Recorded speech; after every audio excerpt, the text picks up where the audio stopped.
નમસ્કાર દર્શક મિત્રો, હોટ ટોપિકમાં આપ સૌનું સ્વાગત છે. આપની સાથે હું છું શિવમ.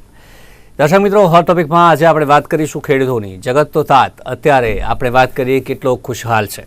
ખાસ કરીને વાત કરીએ તો સરકાર પાસે એક આશા અપેક્ષા કે જે રાખતું હોય છે અને સરકાર પણ કહેતી હોય છે કે ખેડૂતોના હિત માટે સરકાર કાર્યરત છે. આપણે આપણી જે ખેડૂતોની આવકની વાત કરીએ કે પછી ખેડૂત હિતલક્ષી નીતિઓની વાત કરીએ કે જેથી ખેડૂત ખુશહાલ રહે, એના માટે સરકાર કેટલી સજાગ છે. ખેડૂતો તરફથી કેવા કેવા મંતવ્યો આવતા હોય છે. અત્યારે ખાસ કરીને વાત કરીએ, જે સિચ્યુએશનની વાત કરીએ તો તમામમાં કોઈને કોઈ સવાલ કે જે ઉદ્ભવતો હોય છે, તે પછી સહાયની બાબત હોય કે પછી અન્ય જે તમામ બાબત હોય, તેમાં ક્યાંક ને ક્યાંક જે સવાલો ઉદ્ભવ્યા છે. જે અતિવૃષ્ટિ માટે જે સરકાર સહાય ચૂકવે છે તેમાં સહાયમાં સવાલો ઉઠવે છે, સર્વેમાં જે સવાલો છે તે ઉઠે છે. ખેડૂતોની ખુશહાલીની આપણે વાત કરીએ, આવક ડબલ કરવાની જે વાત છે તેની આપણે વાત કરીએ તો તેને અંગે સવાલો ક્યાંક ને ક્યાંક ઉદ્ભવ્યા છે. બીજી તરફ સરકારની વાત કરીએ તો સરકાર પણ કહી રહી છે કે બજેટ ફાળવવામાં આવે છે તે પ્રકારે જે આપણે વાત કરીએ તો ખેડૂતો માટે જે કામ કરવાની બાબત હોય છે, જે યોજનાઓ થકી, તેના માટે સરકાર હંમેશા પ્રયત્નશીલ છે અને સરકારે કામ કર્યું છે. તો બંને તરફ જે આપણે વાત કરીએ તો ખેડૂતો માટે થતી હોય છે આક્ષેપ પ્રત્યાક્ષેપ પણ થતા હોય છે. બીજી તરફ આપણે વાત કરીએ તો અર્થવ્યવસ્થાની આપણે વાત કરીએ, ગ્રામીણ અર્થવ્યવસ્થા જેને મજબૂત કરવા માટે જે ખેડૂત એક મહત્વનો ભાગ હોય છે, એક અહેમ ભૂમિકા કે જે ખેડૂત નિભાવતો હોય છે. અને ખાદ્ય સુરક્ષા સમગ્ર દેશમાં જે પૂરી પાડનાર આપણે વાત કરીએ તો તે ખેડૂત એકમાત્ર છે અને તેને ખુશ રાખવો કે જે તમામ સરકારની પણ જવાબદારી હોય છે, તમામ લોકોની પણ જવાબદારી હોય છે.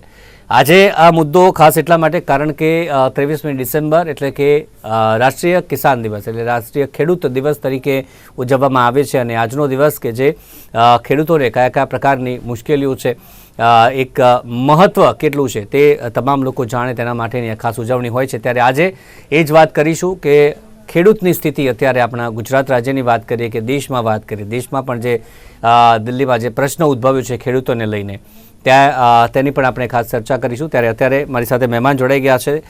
પાલભાઈ અંબાલિયા મારી સાથે છે, કિસાન કોંગ્રેસના પ્રમુખ આપણી સાથે છે. પાલભાઈ, આપનું સ્વાગત છે. ત્યારબાદ શૈલેષભાઈ પરમાર, ભાજપના નેતા આપણી સાથે જોડાયા છે, અને દોલાભાઈ ખાગડા કે જે ખેડૂત અગ્રણી છે ઉત્તર ગુજરાતથી. સ્વાગત છે આપનું પણ.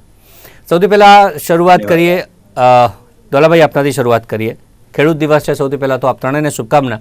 અને દોલાભાઈ, શું કહેશો સૌથી પહેલાં તો જે પ્રકારે અત્યારની હાલની પરિસ્થિતિ છે, જે પ્રકારે સરકારની કામગીરીને એક તરફ કઈ રીતે જોઈ રહ્યા છો, બીજી તરફ કમોસમી વરસાદની આપણે વાત કરીએ તો હવે ઉનાળો હોય કે શિયાળો હોય, અત્યારે પણ ઉત્તર ગુજરાત દક્ષિણ ગુજરાતમાં કમોસમી વરસાદની આગાહી છે, વાદળછાયું વાતાવરણ છે, પાક નુકસાનીની પણ ભીતિ છે. એ તમામની વચ્ચે જ્યારે આવું કંઈ પણ થાય છે ત્યારે હાલ કેવા પ્રકારે સરકાર મદદરૂપ બનતી હોય છે, સરકારની કામગીરીને કઈ રીતે જોઈ રહ્યા છો અને ખેડૂતોની સ્થિતિ હાલ આપને કઈ લાગી રહી છે? નિર્માણ ન્યૂઝને એક તો ધન્યવાદ આપીશ કે ખરેખર તમે જે ક્યારે ખેડૂતોની જે વાચા છે એને એક આપવાનું માધ્યમ બનો છો અને જેની સાચી વાત એ દરેક ખેડૂત સુધી પહોંચે છે. આજે ખરેખર તમામ ખેડૂતોને આ ગુજરાતના એક રાષ્ટ્રીય કિસાન દિવસ તરીકે શુભેચ્છા આપું છું. અને જો વાત શુભેચ્છા તો ખરેખર આપી કઈ રીતે આપવું એ મને એક અંદરથી એ હૃદય એ ના પાડે છે કે શુભેચ્છા કઈ બાબતની આપીએ છીએ. ક્યાં ગુજરાત રાષ્ટ્રીય દિવસ એ કિસાન રાષ્ટ્રીય દિવસ છે, પણ કઈ રીતે આપીએ છીએ? કારણ કે અત્યારે ખેડૂતોને જે વેદના છે, આપે જે કીધું છે કે અત્યારે માથે વાદળ મંડાયેલા છે. અત્યારે હવામાન વિભાગની અને હવામાન નિષ્ણાતોને જે આગાહી છે કે 21 થી માંડી 28 તારીખ સુધી માવઠું થવાનું છે. તો અત્યારે ભર શિયાળાની અંદર જો વરસાદ અને વાદળછાયું વાતાવરણ હોય તો એક બાજુ જીવાત પડવાનો જે પાક ઉપર આવેલો છે, જે સંપૂર્ણપણે જે પરિપક્વ પાક છે એના ઉપર જીવાત પડવાની પણ શક્યતાઓ છે. સાથે સાથે વરસાદ અને વરસાદની સાથે ક્યાંક પવન પણ ફૂંકાય તો એ પાકની શું દશા આવે છે. આવી પરિસ્થિતિઓની અંદર અત્યારે ક્લાઇમેટ ચેન્જના લીધે આપણે જોઈએ છે તો કોઈ સમય કોઈ સિઝન એવી નથી કે જેની અંદર માવઠું ન થયું હોય. શિયાળો હોય, ઉનાળો હોય કે ચોમાસો હોય, અને કોઈ પણ વર્ષ હોય, છેલ્લા 10 વર્ષથી એ પરિસ્થિતિ મંડાણતી આવી છે. તેમ છતાં ખેડૂતે માંડ પાકને બચાવી પોતાના જે બાળકને જેમ ઉછેરી અને એને મોટો કરી અને એનો પાક લઈ એકઠો કરીને જયારે માર્કેટની અંદર જાય છે ત્યારે એના ભાવ આવતા એનો ખર્ચો પણ નથી વળતો. એ પરિસ્થિતિ આપણે એ સતત જોઈ રહ્યા છીએ. કારણ કે તમને વાત કરું કે મગફળીને જે ગઈ વખતે 1400-1500 રૂપિયા ભાવ હતો, તો આ વખતે મગફળી 1000 રૂપિયા છે. રાયડાનો જે આગલી સાલની અંદર 1400-1500 રૂપિયા ભાવ હતો, આ વખતે 1050 ને 1100 રૂપિયાના ભાવ વચ્ચે રમે છે. એવી કઈ પ્રોડક્શન છે કે જેનું આખા ગુજરાતની અંદર કે દેશની અંદર માન લો કોઈ તાંબુ હોય, પિત્તળ હોય, કોસી હોય, સોનું હોય, ચાંદી હોય કે કાપડ હોય, કરિયાણું, કોઈ પણ એવી વસ્તુ, તેલનો ડબ્બો હોય કે જેની વસ્તુ ગઈ સાલ કરતા 5-10 રૂપિયા માઇનસ આવી હોય એવી એક પણ વસ્તુ નથી. અને એ વસ્તુના લીધે ખેડૂતોનો જે પાક છે એ દર સાલ વચ્ચે આવે, દર સાલ રિવર્સ આવે. મોંઘવારી જેમ જેમ આગળ જાય છે એમ એમ પાકનો ભાવ એ રિવર્સ આવે. આવી દયનીય પરિસ્થિતિ અંદર કઈ રીતે કેવો રાષ્ટ્રીય દિવસથી ખેડૂતોને શુભકામનાઓ. અને સરકાર જે કરી રહી છે, વચ્ચે એમનો કૃષિ મહોત્સવ હતા. લગભગ મારા ખ્યાલે ગુજરાતની અંદર 250 તાલુકાઓમાં અંદર એ કૃષિ મહોત્સવ યોજ્યા છે. ક્યાંક સરકારના અધિકારીઓ છે, ક્યાંક સરકારના મંત્રીઓ છે, નેતાઓ છે, એ બધા ભેગા મળીને જયારે કૃષિ મહોત્સવ માટે ખેડૂતોને બોલાવી જે તાળીઓ પડાવે છે ને, ત્યારે મને અંદરથી મારું રુધિર રડે છે કે શું તમે કરી રહ્યા છો. તમે ક્યાંક તો મને જુઓ. ત્યારે વાત કરું છું કે બનાસકાંઠાની એક એવો કોઈ જિલ્લો ગુજરાતની અંદર નહીં પણ પૂરા દેશમાં નથી કે જ્યાં આપણે કહેવત છે કે દરિયામાં રહેલી માછલી ક્યારે તરસી ના હોય. પરંતુ બનાસકાંઠા જેવા જિલ્લાની અંદર 3 ડેમ આવેલા છે. જી, એક ડેમ નહીં, 3 ડેમ આવેલા છે. અને 3 ડેમ હોવા છતાં બનાસકાંઠાના ખેડૂતો એ ડેમની જોડે રહેલા તાલુકાઓ છે એ કેનાલમાં ઉતરીને રાત્રે ભજન આરતી કરે છે.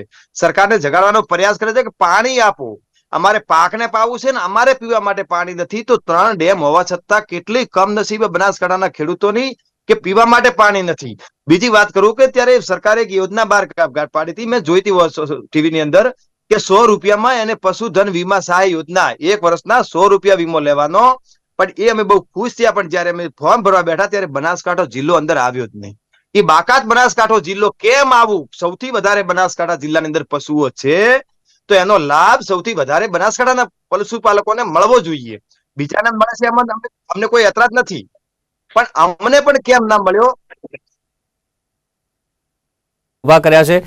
પાલભાઈ, જે વાત કરીએ ભાવની વાત કરીએ, એક તો કે જે પાક થાય ત્યાર બધી ભાવની આપણે વાત કરીએ, ટેકાના ભાવની વાત કરીએ, તેની પણ સવાલો ઉદ્ભવ થયા. આ સિવાય પાણીની વાત કરી, ખાતરની વાત કરીએ અને વીજળીની વાત કરીએ, જે મુખ્ય સ્ત્રોત છે ખેડૂતો માટે. અત્યારની પરિસ્થિતિ પ્રમાણે આપ કઈ રીતે જોઈ રહ્યા છો? કઈ કઈ સમસ્યાઓનો સામનો ખેડૂતોને કરવો પડી રહ્યો છે અને કઈ બાબતમાં ખેડૂતોની માંગ જે હોતી હોય છે તે પૂરી થઈ છે? શિવમભાઈ, મારે આપને પહેલી વિનંતી એ કરવી છે કે દર વખતે દરરોજ શું કહેવાય, સત્તા પક્ષને આપણે સૌથી પાછળ રાખીએ છીએ. આજે મારે સત્તા પક્ષને પહેલા મોકો આપવો છે. આ તમે મને જે સવાલ પૂછ્યો, આ જ સવાલ હું સત્તા પક્ષ પાસેથી જવાબ સાંભળવા માંગુ છું. અને હું વિનંતી આપને કરું છું કે આ જ સવાલ સત્તા પક્ષને કરવામાં આવે. એમનો જવાબ એ જ લઈ લઈએ. સવાલ આ બંનેને મારો એ જ સવાલ હતો, પાલભાઈ અને શૈલેષભાઈ, કે પાણી, ખાતર અને વીજળી મુખ્ય સ્ત્રોતોની જરૂરિયાતમાં ખેડૂત અત્યારે ક્યાં છે? તો શૈલેષભાઈ, આપને સૌથી પહેલા આપનો જવાબ લઈ લઈએ. સરકારની કામગીરી આપ કઈ રીતે કહેશો? સૌથી પહેલા પ્રથમ તો નિર્માણ એક અભિનંદન સાથે કહું છું કે કિસાનનો દિવસ છે આજે, રાષ્ટ્રીય કિસાન દિવસ. એ દિવસ નિમિત્તે ખેડૂતોને ખૂબ ખૂબ શુભકામના. આવક આગામી દિવસોમાં બમણી થવા જાય એવી પણ શુભકામના. સરકાર એમની સાથે રહેશે અને જે પ્રકારે ખેડૂત એક્સપોર્ટ કરતો થયો છે એમાં પણ વધારો થાય એવી શુભકામના. હવે મારા પાલભાઈએ કીધું કે અમે પેલા બોલીએ, પેલા કે પછી, એનો કોઈ એવો કોઈ મીનિંગ નથી. પણ કોંગ્રેસમાં આવું હોય છે, કોણ પેલા પ્રવચન કોણ પછી, એટલે એ નીતિ અહીંયા ત્યાં કરી છે, વાંધો નહીં. પણ જે પ્રકારે આજે કિસાન દિવસ છે એમાં ભારતમાં કેટલીય યોજનાઓ જે કિસાનો માટેની છે, એ કિસાનો માટેની યોજનાઓ જી નેટવર્ક ઇસ્યુ કદાચ આવી રહ્યું છે. એ આપણી સાથે શૈલેષભાઈ જોડાશે થોડીક જ વારમાં. પાલભાઈ, ત્યાં સુધી આપનો જવાબ લઈ લઈએ, જોડાય ત્યાં સુધી. જે સવાલ છે પાણીનો, ખાતરનો, વીજળીનો, યોજનાઓની પણ વાત કરી, પરંતુ યોજનાઓમાં પણ અનેક સવાલો ઉદ્ભવતા હોય છે કે યોજનાઓનો લાભ પૂરતો કયા ખેડૂતને મળ્યો છે. સરકાર કંઈક અલગ કહે છે, ખેડૂતો આપણે વાત કરીએ તો તે પણ કંઈક અલગ કહેતા હોય છે. હાલની પરિસ્થિતિ આપની દ્રષ્ટિએ કઈ છે? પહેલા તો નિર્માણ ન્યૂઝને અભિનંદન કે આજના દિવસે આ વિષયને તમે લીધો છે. બીજું, કાળજું કઠણ કરી અને હું ગુજરાતના ખેડૂતોને કિસાન દિવસની શુભેચ્છા આપું છું. વાસ્તવમાં શુભેચ્છા આપવા જેવી પરિસ્થિતિ ખેડૂતોની નથી. તમારા જે સવાલ હતા, દવા, બિયારણ, ખાતર, ડીઝલ, મજૂરી, ખેત ઓજારો, અને તમે કહ્યું કે આરોપ પ્રત્યારોપ થતા રહીએ છે. તમે આરોપોમાં ના પડો, તમે પ્રત્યારોપોમાં ના પડો.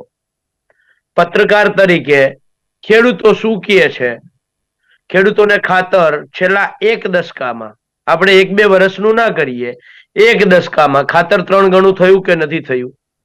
ડીઝલ 51 રૂપિયાથી 90, 95, 97 એ પહોંચ્યું કે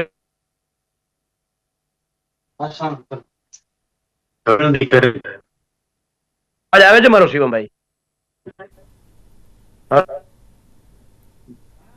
અવાજ આવે છે મારો? આવે છે આપ બોલો.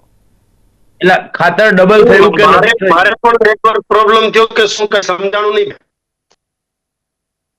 આપનો વિડીયો ઓન કરજો શૈલેષભાઈ, ત્યાં સુધી પાલભાઈનો જવાબ લઈ લઉં.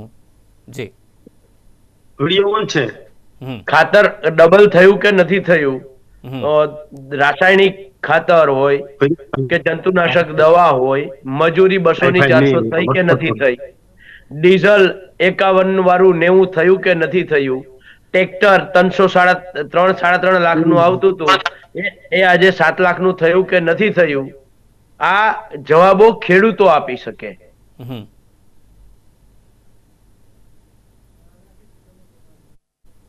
જી પાલભાઈ, આપનો અવાજ અનમ્યુટ કરજો, આપનો અવાજ મ્યુટ થઈ ગયો છે.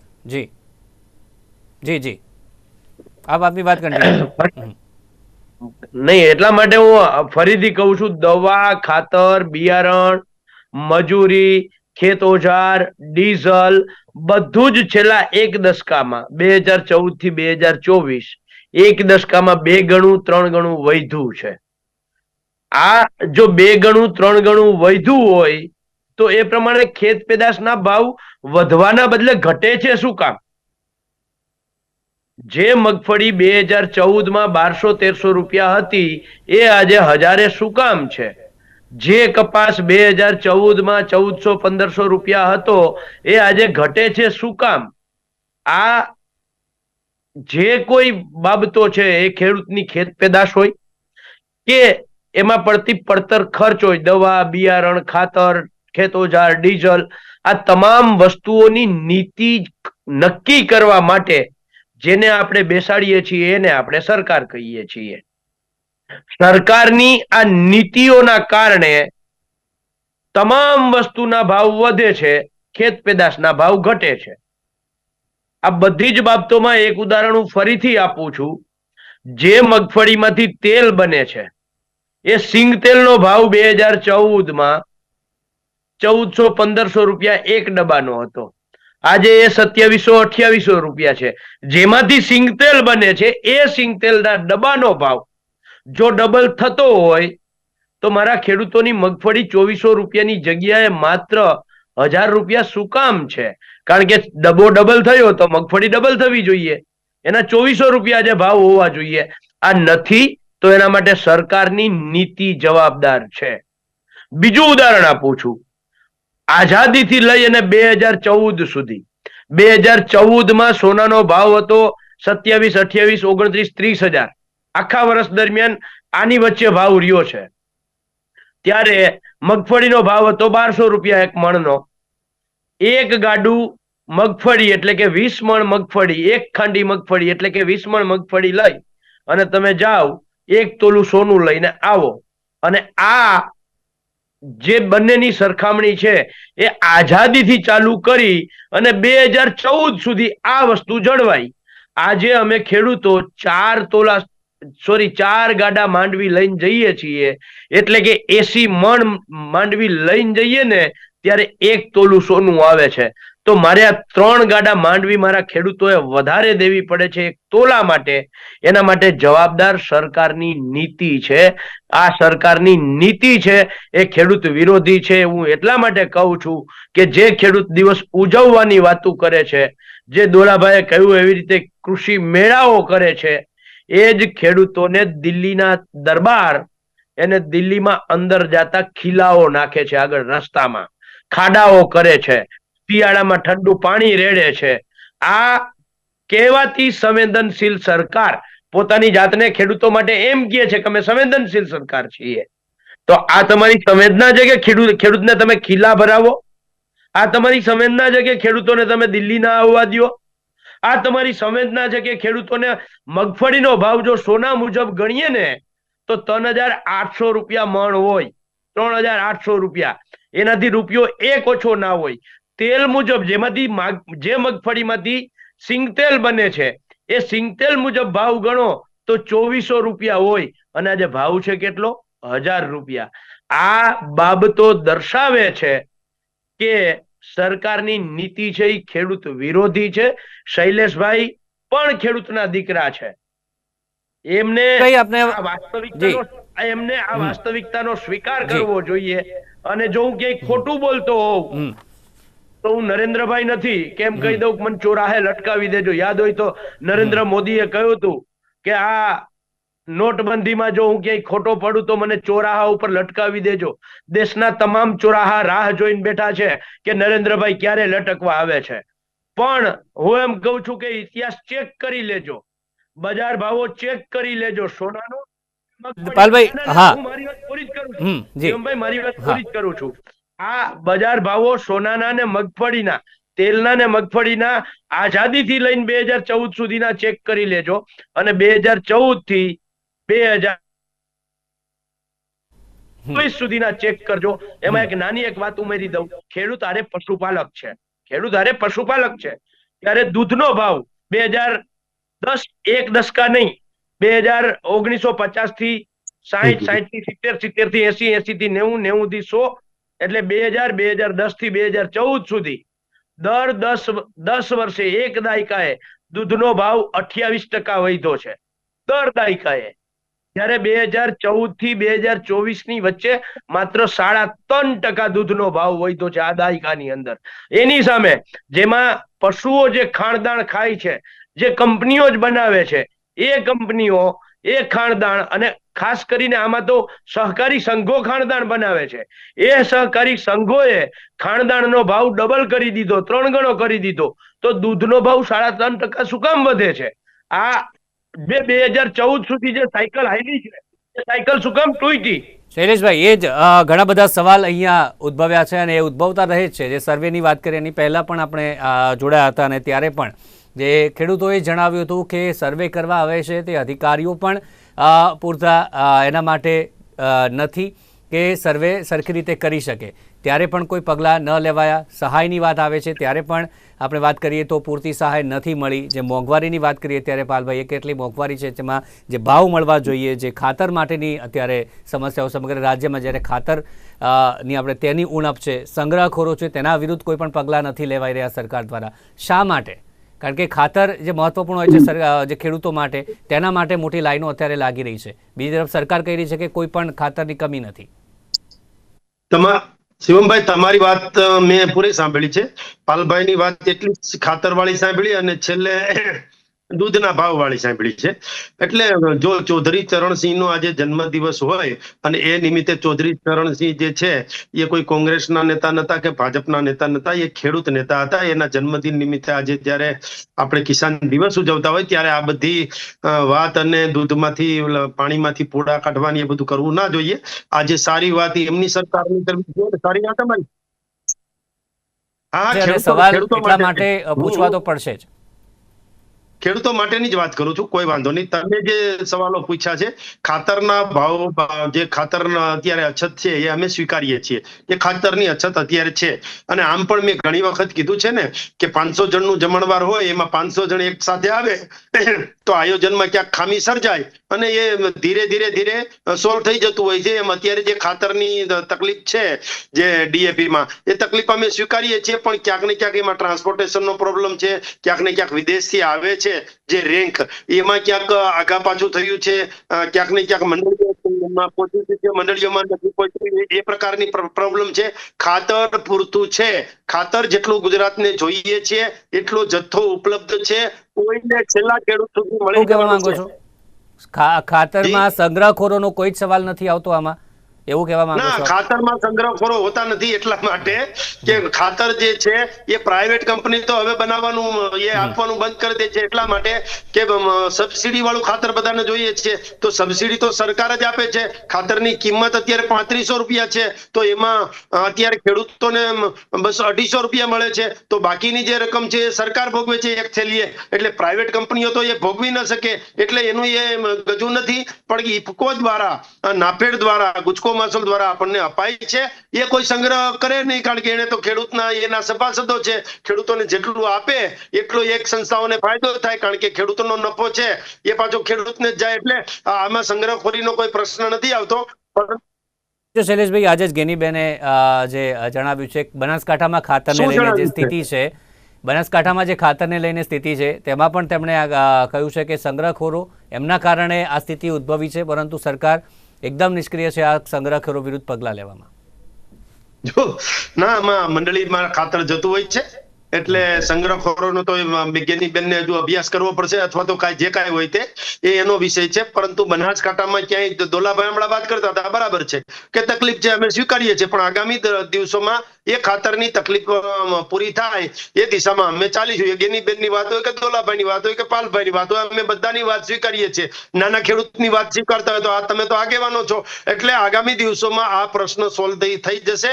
એ ડંકાની ચોટ ઉપર હું સરકારના એક પ્રતિનિધિ તરીકે અને ચાલુ સરકાર છે એના ચાલુ સરકારની પાર્ટીના પ્રતિનિધિ તરીકે કહું છું. બીજી વાત, હમણાં ભાઈ પાલભાઈ કહેતા હતા કે દૂધના ભાવમાં, પાલભાઈ આપને ખબર છે કે દૂધ છે એ સરકારનો વિષય નથી, એ સહકારનો વિષય છે, કોઓપરેટિવનો વિષય છે. કોઓપરેટિવમાં ખેડૂતો છે, માલધારીઓ છે, માલધારીઓને દૂધના ભાવ મળવા જોઈએ કે નહીં એ કયો તમે? માલધારીઓને દૂધના ભાવ મળવા જોઈએ, એટલા માટે માલધારીઓને દૂધના ભાવ મળે તો ગૃહિણીઓને દૂધ મોંઘું પડે છે. એટલે માલધારીઓ જે છે, દૂધ ભરતા ખેડૂતો છે, દૂધ ભરતા પશુપાલકો. આજે હું પણ કોઓપરેટિવ સંસ્થા ચલાવું છું, આપ પણ કોઓપરેટિવ સંસ્થા ચલાવતા હશો. કોઓપરેટિવ માનો કે જિલ્લા દૂધ સંઘ છે, એ દૂધ સંઘ માલધારીઓ પાસેથી પશુપાલકો પાસેથી દૂધ લે છે, એ દૂધનું અમૂલને આપે છે, અથવા તો બનાસ ડેરી છે કે સાગર ડેરી છે કે અમરેલીની અમર ડેરી છે, એ બધાને આપે છે, અને આખરે અમૂલમાં જાય છે, અને અમૂલ જુદી જુદી પ્રોડક્ટો કરી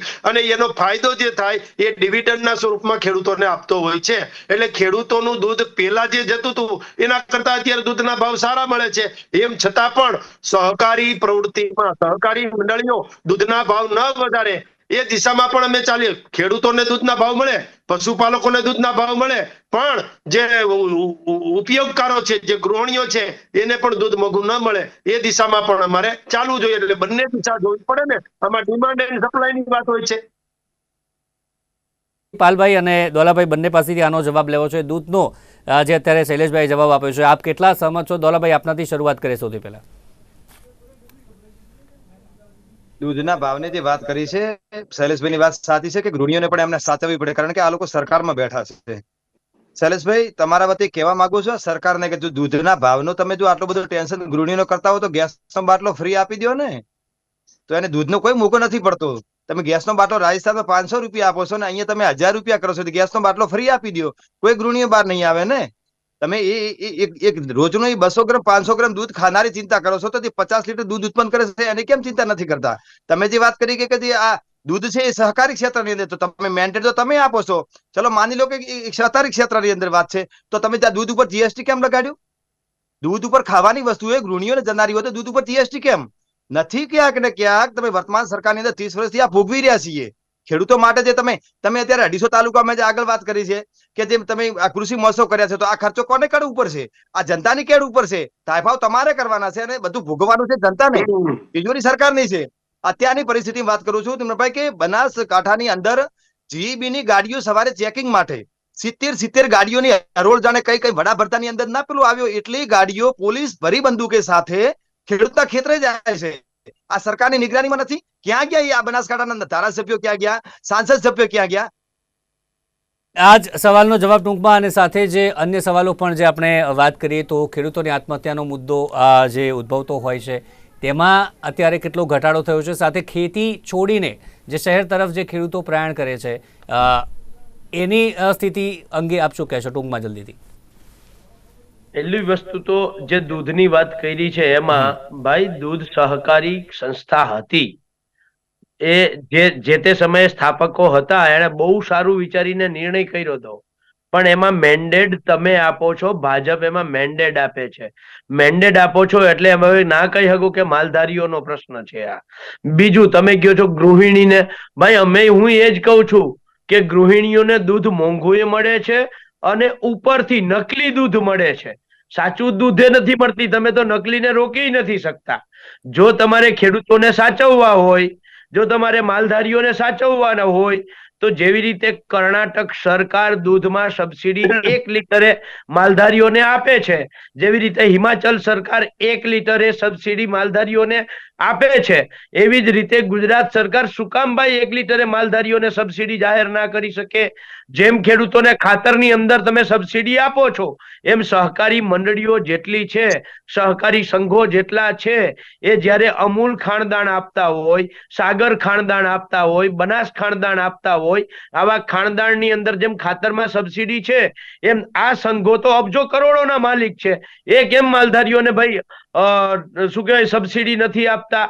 તો આ જો થાય તો મારો માલધારી છે એને ભાવ પણ સારો મળે, એનું ઉત્પાદન ખર્ચ પણ ઘટે, અને ગૃહિણીઓને સસ્તું અને સારું. આ તો હું ચેલેન્જ સાથે કહું છું, ગુજરાતમાં જેટલું દૂધનું ઉત્પાદન થાય છે ને, એના કરતા તો વધારે વપરાય છે. તો આ નકલી દૂધ આવે છે ક્યાંથી? આ તો આરોગ્ય હારે ડાયરેક્ટ ચેડા કરવામાં આવે છે. એટલે મહત્વની વસ્તુ સત્યમભાઈ, તમામ બાબતોમાં સરકારની નીતિ રીતિ જવાબદાર છે. શૈલેષભાઈ હજારો યોજનાઓ ગણાવી દેશે, અમે આ કર્યું, અમે આ કર્યું, અમે આ કર્યું, અમે આ કર્યું, અમે આ કર્યું, પણ એ યોજનાઓના કારણે જે ખેડૂત છે, જે માલધારી છે, એને છેલ્લે મળ્યું શું? મહત્વનું યોજનાઓનું તારણ એ નીકળે કે એને મળ્યું શું? કે જે મગફળીનો ભાવ 3,800 રૂપિયા હોવા જોઈએ એ 1,000 રૂપિયાએ જાય છે. જી ચોક્કસથી ઘણા બધા સવાલો છે, સમયનો પણ અભાવ છે, એટલે ચર્ચાને અહીંયા જોખવી પડે છે. પરંતુ ખેડૂતો માટેની વાત જ્યારે આવે છે તે પછી માફીની, લોન માફીની વાત હોય કે પછી દેવાની વાત હોય, સર્વેની વાત હોય, તમામ બાબતમાં જે અત્યારે સવાલો ઉદ્ભવે છે, અન્ય રાજ્યોના ખેડૂતોને મળે છે, ગુજરાતને કેમ નહીં? આવું જે ચૂંટણી વખતે પણ ઘણા બધા સવાલો ઉદ્ભવ્યા હતા, પરંતુ અત્યારે હાલની પરિસ્થિતિ શું છે તેના પર આપણે ચર્ચા વિચારણા અત્યારે કરી છે. સરકારનો પક્ષ એ અલગ તરફ છે, બાકી ખેડૂતોની વાત કરીએ કે પછી વિપક્ષની વાત કરીએ, તે પણ ખેડૂતો માટે સતત સવાલો કે જે મૂકતા હોય છે. ત્યારે એ જ મુદ્દે ચર્ચામાં અમારી સાથે જોડાયા પાલભાઈ આંબલિયા, દોલાભાઈ કાગડા અને શૈલેષભાઈ પરમાર, ત્રણેયનો આભાર અમારી સાથે ચર્ચામાં જોડાયા તે બદલ. Thank you very much. તો દર્શક મિત્રો, આજના ખાસ દિવસ એટલે કે કિસાન દિવસ, એની આપ સૌને પણ શુભકામના. અને સાથે જ આપણે વાત કરીશું, આવતીકાલે ફરીથી મળીશું હોટ ટોપિકમાં, અને ત્યાં સુધી રજા આપશો મને. જોતા રહો નિર્માણ ન્યૂઝ. નમસ્કાર.